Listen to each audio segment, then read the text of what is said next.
Bom, turma, então hoje a gente vai falar um pouquinho sobre a Guerra Fria, que ela foi um acontecimento, muito marcante para o século XX.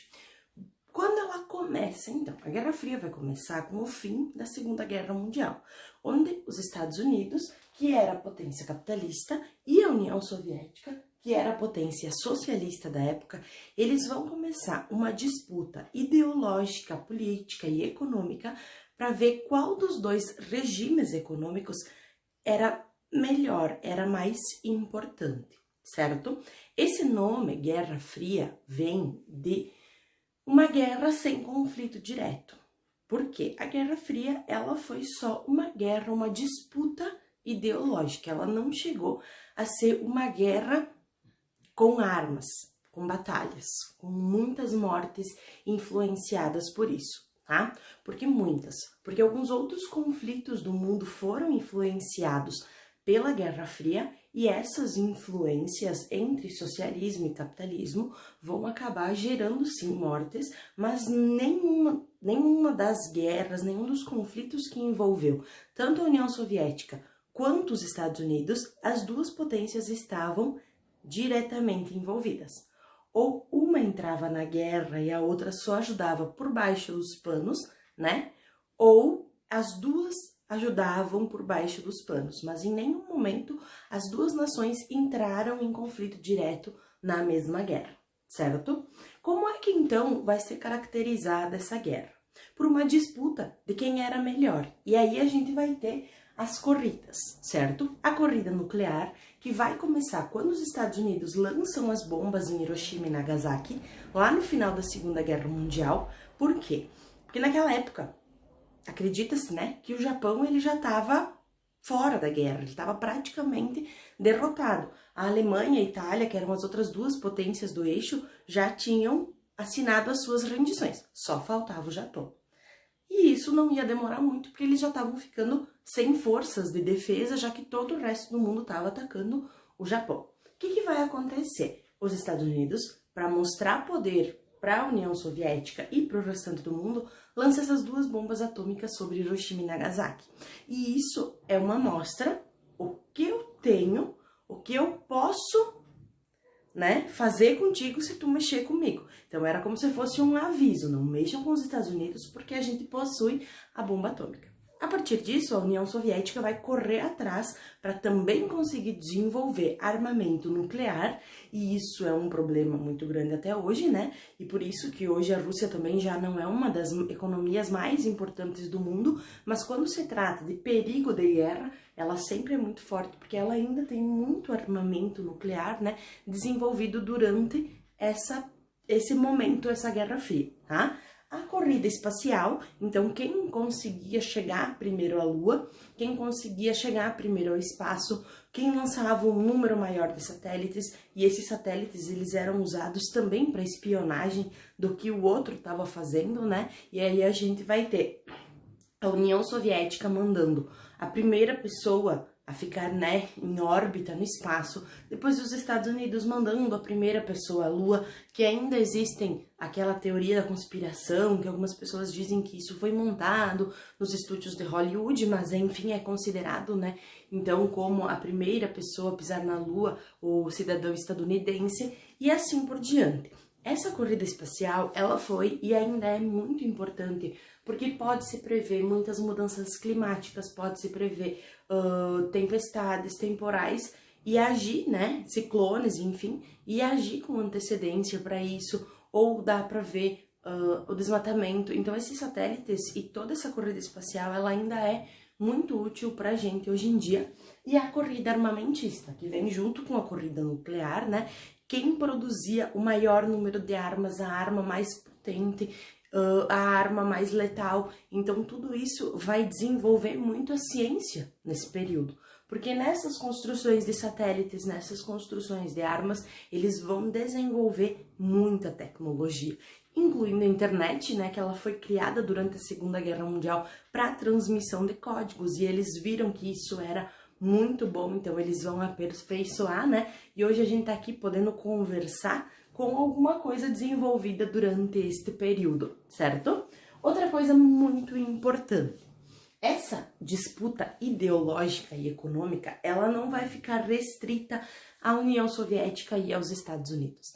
Ela vai se estender para todo o mundo. Então, o Brasil tem reflexo da Guerra Fria, a Argentina vai ter reflexo, a Alemanha foi um dos países que mais teve reflexo, tanto que o Muro de Berlim se tornou o símbolo da divisão capitalista e socialista, né? O símbolo da Guerra Fria era o Muro de Berlim, porque era um muro que dividia o socialismo e o capitalismo, e ninguém podia passar desse muro, né? As pessoas faziam loucuras para ir para o outro lado do muro, geralmente do lado socialista para o lado capitalista, porque o lado capitalista ele progredia mais rapidamente, né? E as pessoas do lado socialista demoraram um pouco mais. Então, o lado socialista construiu esse muro para separar a Berlim capitalista, né, do restante da Berlim socialista e de toda a Alemanha, da parte da Alemanha socialista, né, a Alemanha também foi dividida ao meio, de um lado era socialismo, de um lado era capitalismo, e Berlim, que era a capital, estava no meio do lado socialista, então foi construído um muro para dividir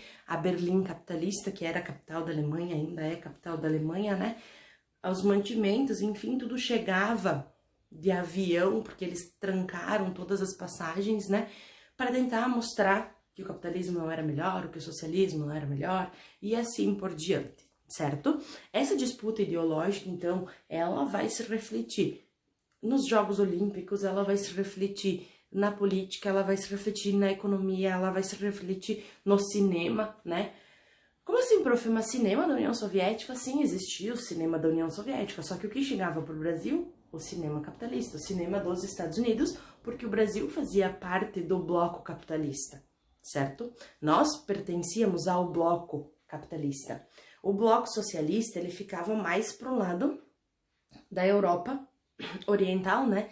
Lá mais pro lado leste da Europa, tanto que existiam vários países e que eles faziam uma barreira para impedir o avanço do capitalismo, que depois ficou conhecida, né, como cortina de ferro, que era para impedir a passagem do capitalismo pro lado leste europeu e para a parte ali asiática da União Soviética. Então, eles foram criando várias barreiras, como, por exemplo, a OTAN, o Pacto de Varsóvia, a Comecon, e assim o Plano Marshall e assim por diante, que eram planos de recuperação capitalista ou planos de recuperação socialista, plano de ajuda mútua aos países socialistas, plano de ajuda mútua aos países capitalistas. Então, eles iam criando mecanismos para ajudar o seu regime, a sua ideologia a crescer e a se tornar cada vez mais forte, tá?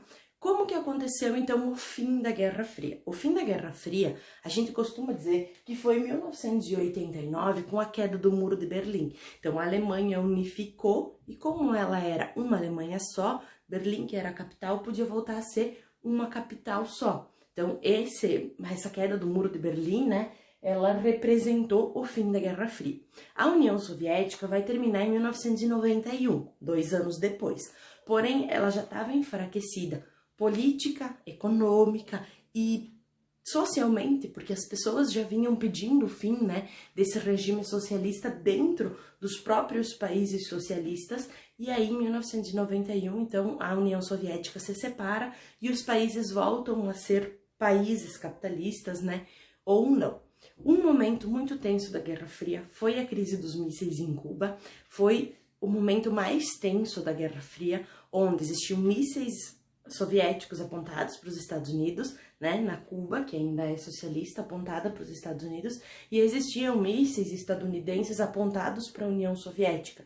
E nenhum dos dois queria abrir mão das suas ideologias, né, e retirar esses mísseis. Então foi um momento muito tenso, porque qualquer um desses mísseis que fossem lançados poderiam dar início a uma guerra que destruiria o mundo pela potência, né, dos armamentos nucleares desenvolvidos nessa época.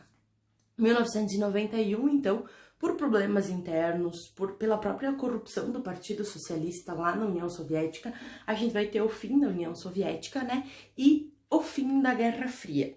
Mas ele já vinha apresentando problemas há mais tempo, então é caracterizado em 89 com a queda do Muro de Berlim, tá? O Muro de Berlim. Se vocês quiserem fazer um tour pela Alemanha hoje, né, pela capital Berlim, vocês vão ver ainda partes do muro em pé, porque ele faz parte da história de Berlim, e vocês podem até levar para casa, né, pedacinhos do muro e da história de Berlim. e entre outros vários lugares do mundo onde a gente pode ver a história da Guerra Fria ali, né, presente em construções ou em bombardeios, né. Agora me fugiu o nome daquela cidade que explodiu, da usina. Ai, me escapou o nome, mas aquela usina que explodiu, Chernobyl? Eu acho que sim, que Chernobyl. Olha, quando dá esses brancos, né, é complicado. Então, a própria usina, né, que explodiu e ela tá lá hoje, até hoje, sendo coberta por sarcófagos para não sair aquela radiação, e isso causa problemas. Então, tudo isso faz parte da história da Guerra Fria, certo? Vou disponibilizar para vocês um material, tá? Dois mapas mentais que eu encontrei na internet, que tem todas essas palavrinhas-chave, e espero que o vídeo ajude vocês, tá?